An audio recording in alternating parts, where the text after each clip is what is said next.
ஜூலை 12ஆம் தேதி இன்னும் 2 வாரத்தில் ஜார்ஜியாவில் இருக்கிற அட்லாண்டா அப்படிங்கிற இடத்துல WWE அவங்களோட ஒன் ஆஃப் த பேப்பர்வியூவான சாட்டர்டே நைட் மெயின் ஈவெண்ட்டை நடத்த போகிறாங்க. இந்த பேப்பர்வியூவோட மெயின் ஈவெண்ட் மேட்ச்சில் ரிசல்ட் பண்ண போகிறது கந்தர், அதுக்கப்புறம் கோல்டுபெர்க் தான். அது மட்டும் இல்லாமல் இந்த ஒரு மேட்ச் WWEயோட வேர்ல்டு ஹெவிவெயிட் சாம்பியன்ஷிப்காக தான் நடக்க போகுது. இப்போ WWEயோட ரெய்னிங் வேர்ல்டு ஹெவிவெயிட் சாம்பியன் யார் அப்படின்னு பார்த்தோம்னா கந்தர். ஜூன் 16ஆம் தேதி நடந்த ரா எபிசோட்ல கந்தர் வேர்ல்டு ஹெவிவெயிட் சாம்பியன்ஷிப்கான ஒரு செலிப்ரேஷனை பண்ணியிருப்பாரு. அதுக்கு முந்தின வாரம் தான் கந்தர் ஜே யூசோவை தோக்கடிச்சது மூலமா WWEல அவரோட second world heavyweight title win பண்ணியிருந்தாரு. அன்னைக்கு கந்தர் செலிப்ரேஷன் பண்ணிட்டு இருக்கும்போது யாருமே எதிர்பார்க்காத விதமா WWEயோட ஒரு லெஜெண்டரி ரெஸ்லர் ரிட்டர்ன் ஆனாரு. அதுதான் கோல்டுபெர்க். ரிட்டர்ன் ஆன கோல்டுபெர்க் கந்தரை யுவர் நெக்ஸ்ட்னு சொல்லி வேர்ல்டு ஹெவிவெயிட் சாம்பியன்ஷிப்காக சேலஞ்ச் பண்ணிருப்பாரு. எதனால கந்தரை கோல்டுபெர்க் சேலஞ்ச் பண்ணார் அப்படின்னு பார்த்தோம்னா, இதெல்லாம் நடக்கிறதுக்கும் பல மாதங்களுக்கு முன்னாடி ஒரு ரா எபிசோட் நடந்துச்சு. அந்த டைம்ல பாத்தீங்கன்னா கந்தர் தான் வேர்ல்டு சாம்பியனா இருந்தாரு. அன்னைக்கு கோல்டுபெர்க், அவரோட ஒய்ஃப், அதுக்கப்புறமா அவரோட பையன் கேஜ், இவங்க எல்லாரும்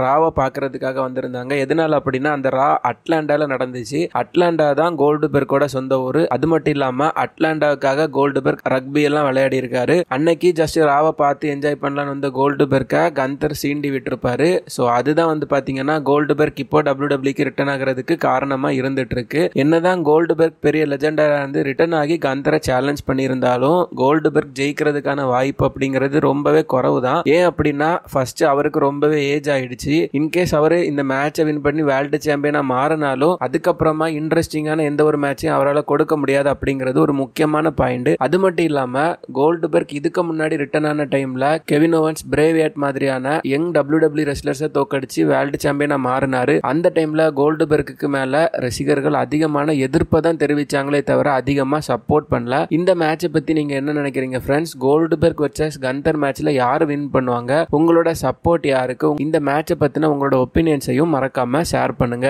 இப்போ லேட்டஸ்டா வந்திருக்கிற ஒரு ரூமர் என்ன அப்படின்னா, பிராக் லெஸ்னர் WWEக்கு திரும்ப வரப்போறாரு அப்படிங்கிறது தான். இந்த மாதிரி பிராக் லெஸ்னர் திரும்ப வரப்போறாருங்கிற ரூமர்லாம் அடிக்கடி வந்துட்டு இருந்தாலும் இந்த டைம்ல வந்து பாத்தீங்கன்னா நம்ம ஸ்ட்ராங்கா இதை சஸ்பெக்ட் பண்ணணும். அதுக்கு காரணம் என்ன அப்படின்னா, ரீசெண்டா நடந்த ரா எபிசோட்ல கோடி ரோட்ஸும் ஜே யூசோவும் King of the Ring tournament மேட்சோட செமிஃபைனல்ல ரிசீல் பண்ணிருப்பாங்க. அந்த மேட்ச்ல வின் பண்றதுக்காக கோடி ரோட்ஸ் ஒரு சப்மிஷன் மூவ் யூஸ் பண்ணாரு. அது என்ன மூவ் அப்படின்னு பார்த்தோம்னா கமோரா லாக். இந்த கமோரா லாக் யாரோட மூவ் அப்படிங்கிறது நம்ம எல்லாருக்குமே தெரியும். அது நம்ம பீஸ்ட் பிராக் லெஸ்னரோட மூவ். பீஸ்ட் பிராக் லெஸ்னர் மூவை கோடி ரோட்ஸ் யூஸ் பண்ணிருக்காரு. பிராக் லெஸ்னர் WWEல இருந்து வெளியில போறதுக்கு முன்னாடி அவரோட கடைசி ஆப்பனண்ட் யாரு அப்படின்னு பார்த்தோம்னா கோடி ரோட்ஸ். இதையெல்லாம் வச்சு பார்க்கும்போது பிராக்கோட மூவை கோடி ரோட்ஸ் யூஸ் பண்ணதுக்காக பிராக் கடுப்பாகி ரிட்டர்ன் ஆகி கோடி அட்டாக் பண்றதுக்கு நிறைய வாய்ப்பு இருக்கு அப்படின்னு ரூமர்ஸ் போயிட்டு இருக்கு ஃப்ரெண்ட்ஸ். இந்த ரூமர்ஸை பத்தி என்ன நினைக்கிறீங்க நீங்க? அதை மறக்காம கமெண்ட் பண்ணுங்க. பிராக் லெஸ்னர் WWEக்கு திரும்ப வருவாரா அப்படிங்கிறதையும் மறக்காம சொல்லுங்க.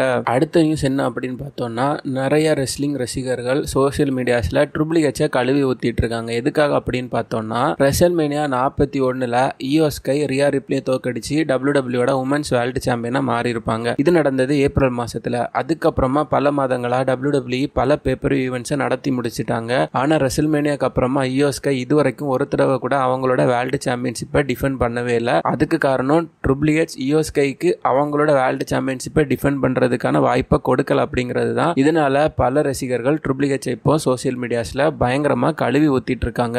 அடுத்ததா நாம நைட் ஆஃப் சாம்பியன்ஸ்ல நடக்க போற ஷாக்கிங்கான ஒரு சில விஷயங்களை பார்க்க போறோம். இதெல்லாம் கன்ஃபார்மான நியூஸ் இல்ல ஃப்ரெண்ட்ஸ். ஆனா இதெல்லாம் நடக்கிறதுக்கான வாய்ப்பு நிறைய இருக்கு அப்படின்னு நாம சொல்லலாம். இந்த வருஷம் நைட் ஆஃப் சாம்பியன்ஸ் 2025ல மெயின் ஈவென்ட் மேட்ச் எது அப்படின்னு பார்த்தோம்னா ஜான் சினாக்கும் CM பங்குக்குமான WWE டைட்டிலோட மேட்ச் தான். ஆனா இந்த மேட்சுக்கு நடுவில் டிராவிஸ் ஸ்காட் திரும்ப வந்து இந்த மேட்சை சொதப்புறதுக்கான வாய்ப்பு நிறைய இருக்கு. அது மூலமா CM பங்க் ஜான் சினா கிட்ட தோத்துருவாரு. இது நடக்கிறதுக்கு நிறைய வாய்ப்பு இருக்கு ஃப்ரெண்ட்ஸ். அதுக்கப்புறமா வந்து பாத்தீங்கன்னா கோல்டுபெர்க் கந்தரை ஸ்குவாஷ் பண்ணுவாரு. எப்படி கோல்டுபெர்க் 2018ல ரிட்டர்ன் ஆகி நம்ம பிராக் லெஸ்னரை ஸ்குவாஷ் பண்ணி பிராக்கை தோக்கடிச்சாரோ அதே மாதிரி நடக்க போற மேட்ச்ல கோல்டுபெர்க் கந்தரை ஸ்குவாஷ் பண்றதுக்கான வாய்ப்பும் நிறைய இருந்துட்டு இருக்கு. அதுக்கப்புறமா வந்து பாத்தீங்கன்னா செத் ராலின்ஸ் அவரோட மணி இந்த பேங்கை கேஷ் இன் பண்ணி அதுல வந்து பாத்தீங்கன்னா ஃபெயில் ஆயிருவாரு. செத் ராலின்ஸ் CM பங்குக்கும் ஜான் சினாக்கும் நடக்க போற WWE சாம்பியன்ஷிப் மேட்சுக்கு நடுவில் வரப்போறாரு. வந்து அவரோட மணி இந்த பேங்கை கேஷ் இன் பண்ணுவாரு. ஆனா அந்த மணி இந்த பேங்க் கேஷ் இன் ஃபெயில் முடிஞ்சு அது தோல்வி அடைஞ்சு அவரோட மணி இந்த பேங்க் பிரீஃப் கேஸை